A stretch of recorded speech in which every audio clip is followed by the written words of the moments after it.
சாவித்ரி சத்யவான் பற்றிய இந்த பண்டைய இந்திய இதிகாச விளக்கத்திற்கு உங்களை வரவேற்கிறோம். நேராக கதைக்குள் போகலாம். மனித அறிவாலும் உண்மையான அன்பாலும் எழுதப்பட்ட விதியே மாற்றி எழுத முடியுமா? வாங்க பார்க்கலாம். மத்திர தேச அரசனின் கடுமையான தவத்தின் பலனாக ஒரு அற்புதமான தேவதை போல இளவரசி பிறக்கிறாள். சாவித்ரி பேரழகும் அதீத அறிவும் கொண்டவள். அவளது இந்த ஆளுமையை பார்த்து எந்த இளவரசனுமே அவளை மணக்க துணியவில்லை. தந்தையின் சம்மதத்தோடு பல நாடுகள் தேடி கடைசியாக காட்டில் வாழும் நல்லவனான சத்தியவானை தன் கணவனாக அவள் தேர்ந்தெடுக்கிறாள்.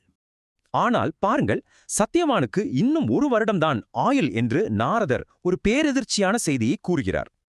இந்த அதிர்ச்சியிலும் சாவித்ரி மனம் தளரவில்லை. தான் தேர்ந்தெடுத்த முடிவிலிருந்து பின்வாங்க மாட்டேன் என உறுதியாக நிற்கிறாள். அரச வாழ்வைத் துறந்து காட்டில் வாடும் அவள் அந்த மரண நாளை ரகசியமாக எண்ணிக்கொண்டே வாழ்கிறாள். அந்த துயர நாளும் வந்தது. மரம் வெட்டும்போது திடீரென சரிந்து விழும் சத்தியவான் அவள் மடியிலேயே உயிரை விடுகிறான். இப்போது சத்தியவானின் உயிரை எடுத்துச் செல்ல மரணத்தின் அதிபதியான யமதர்மராஜா அந்த இடத்திற்கு நேரால வருகிறார். உலக ஆசைகளை துறந்துவிட்டு அந்த மரணத்தின் இருண்ட பாதையில் யமனையே மிகத் தைரியமாக பின்தொடர்கிறாள் சாவித்ரி. திரும்பி போகச் சொன்ன யமனிடம் தன் கணவன் செல்லும் பாதையே தன் பாதை என உறுதியாக தர்க்கம் செய்கிறாள்.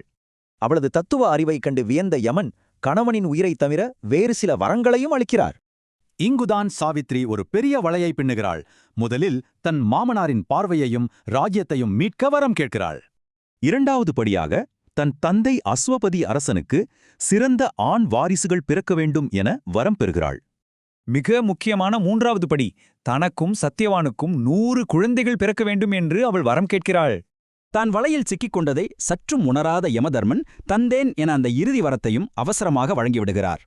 யோசித்து பாருங்கள், அவளது கணவன் உயிருடன் இல்லாமல் அவளுக்கு எப்படி 100 குழந்தைகள் பிறக்க முடியும்? செம அறிவாளி இல்ல? தோற்றுப்போனதை உணர்ந்த யமதர்மன் மனித அறிவை எண்ணிச் சிரித்துக்கொண்டே சத்தியவானின் உயிரை மீண்டும் அவளிடமே திருப்பித் தருகிறார். மரத்தடியில் ஏதும் அறியாமல் சத்தியவான் விழிக்கிறான். விதியை வென்ற ஆனந்த கண்ணீரோடு அவனை இறுக்கி அரவணைக்கிறாள் சாவித்ரி. அவளது அறிவால் எல்லா வரங்களும் பலித்து 2 குடும்பங்களின் கடந்த கால அரச வாழ்வும் மகிழ்ச்சியும் மீண்டும் திரும்புகிறது. உண்மையான அன்பும் கூர்மையான அறிவும் இருந்தால் விதியையே மாற்றலாம். இந்த தந்திரம் உங்களுக்கு பிடித்திருந்ததா? சிந்தித்துப் பாருங்கள்.